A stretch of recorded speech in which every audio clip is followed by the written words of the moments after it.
O Maranhão bateu um novo recorde no índice de cobertura vacinal contra a febre aftosa no final do ano passado. É sobre esses e outros assuntos que eu vou conversar agora com o secretário de Agricultura e Pecuária, Márcio Onaiser. Bom dia, secretário. Bom dia, Elda. Bom dia a vocês que nos assistem através da TV Assembleia. É um prazer estar aqui. Seja muito bem-vindo ao nosso programa. Muito obrigado. Principalmente quando é para dar uma boa notícia assim, né? Que a gente teve esse recorde na segunda etapa, né? Na segunda etapa da campanha contra a febre aftosa. Mais um recorde, apesar das dificuldades que se passou nesse segundo semestre. Todo mundo sabe da estiagem. Há 20 anos não se tinha uma seca tão prolongada no Maranhão. Foram mais de 20 mil focos de queimada. Isso deixou o nosso rebanho debilitado. Ou seja, a falta de água e de pasto deixou debilitado. Existia uma dificuldade de convencer os nossos criadores a vacinar o gado, que nem você tem um filho às vezes doente, você fica com receio de dar uma vacina, isso. Como é que vai ser a reação? Mas, graças à consciência adquirida dos nossos criadores, o empenho de todo mundo da GED, que veste a camisa da GED, que foi de porteira em porteira, de fazenda em fazenda convencer, conseguimos obter um novo recorde. Tivemos um recorde da primeira etapa e agora um novo recorde na segunda etapa da campanha de vacinação. Nós fomos bem nas duas etapas, né? Porque na primeira a gente teve uma cobertura de 98,84 e na segunda 98,04. Quer dizer, a gente teve dois parâmetros mais altos do que o recomendado pelo Ministério, não é isso? O Ministério recomenda 90 e a gente praticamente chegou próximo na primeira etapa de 99 e agora ultrapassamos o 98. Sempre a segunda etapa é um pouquinho mais difícil do que a primeira, exatamente, que a primeira é feita no final do inverno, onde se tem pastagem, onde isso é mais fácil. E a segunda é sempre feita no início das chuvas, ou seja, já se passou o período crítico que você tem mais dificuldade com a nutrição animal. Com esse resultado agora, secretário, eu lembro que a gente teve muita dificuldade de chegar no patamar de área livre de aftosa com vacinação. Com esses resultados que a gente conseguiu agora, a gente pode dizer que esse lugar está garantido, que a gente pode se manter nessa posição sem ameaças? É uma luta constante, mas isso nos dá mais tranquilidade e segurança para que todos os pecuaristas continuem investindo, porque os mercados estão abertos, tanto o mercado para exportação para outros estados, quanto o mercado internacional, ele está se abrindo. Então, essa tarefa que foram mais de 7,5 milhões de animais vacinados, mais de 800 pessoas envolvidas no processo, mais de 81 mil propriedades que se cadastraram e puderam participar. Então, é um trabalho gigantesco que envolve todo o estado do Maranhão. Mas o resultado é positivo porque nos garante este selo de livre de aftosa, o que abre inúmeros mercados. Nós tivemos agora, já no ano passado, o início da exportação do boi em pé. Embora fosse um gado que não é maranhense, é um gado vindo do Pará, porque precisa ter uma retaguarda, o pessoal pergunta, mas por que não exportamos o gado maranhense? Você precisa ter uma zona de pré-embarque, autorizada pelo Ministério. Isso as empresas exportadoras já estão providenciando para o Maranhão. A gente acredita que ainda no decorrer deste ano nós vamos começar também a abrir esse mercado para o gado maranhense.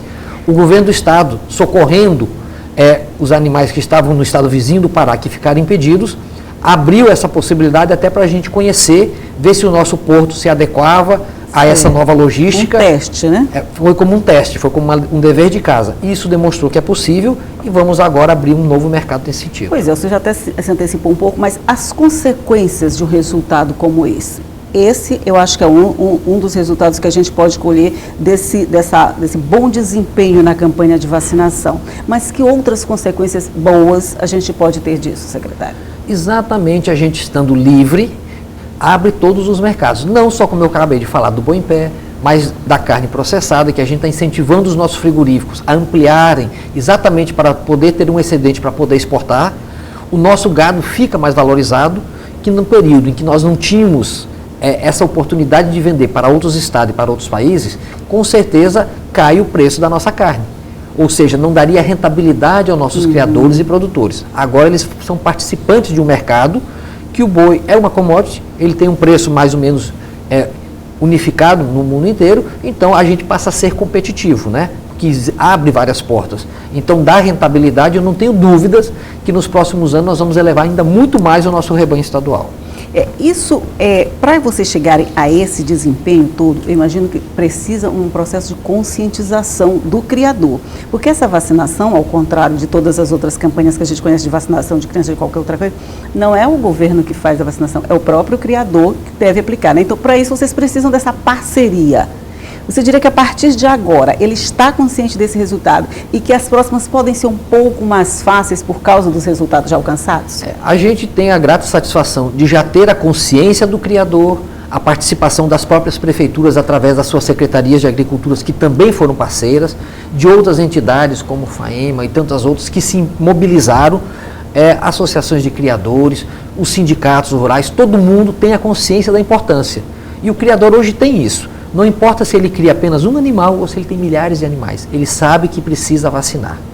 E ele precisa vacinar exatamente para garantir a sanidade do seu rebanho e do rebanho estadual. E a parte, vamos dizer que essa etapa foi vencida, foi concluída, o que a gente vai ter agora? Bom, agora é prosseguir, como foi lançado no final do ano passado, o governador lançou o programa Mais Produção. Dentro do programa Mais Produção são 10 cadeias produtivas, uma delas é da carne e couro. Então nos dá certeza de que, continuando livre da aftosa, a cadeia da carne e couro vai progredir cada vez mais, tanto ela quanto a de leite e derivados. São duas cadeias prioritárias e que a gente sabe que elas vão continuar avançando. Com isso também a gente tem implantação de outros matadouros, né, nos municípios. Dentro da cadeia de carne e couro, nós definimos que vai haver uma regionalização de matadouros.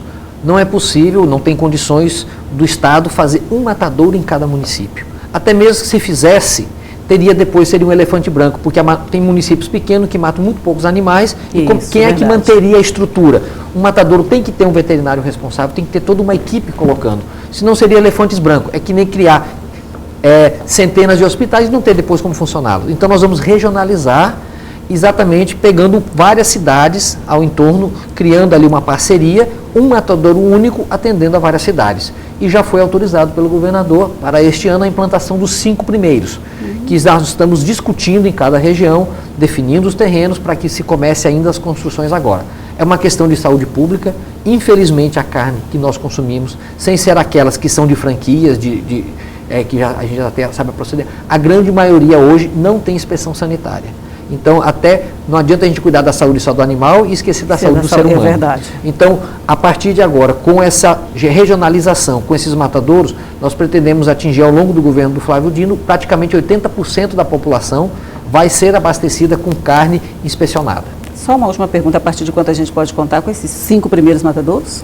Já este ano. Já este ano? Nós estamos em processo, já fizemos nessas 5 regiões reuniões juntando todos os prefeitos, secretários envolvidos, a sociedade, definindo locais, os terrenos, porque precisa do terreno, vai ser usado o recurso do BNDES, que o governador disponibilizou para isso, exatamente por entender a sua importância para a sociedade e para a saúde pública.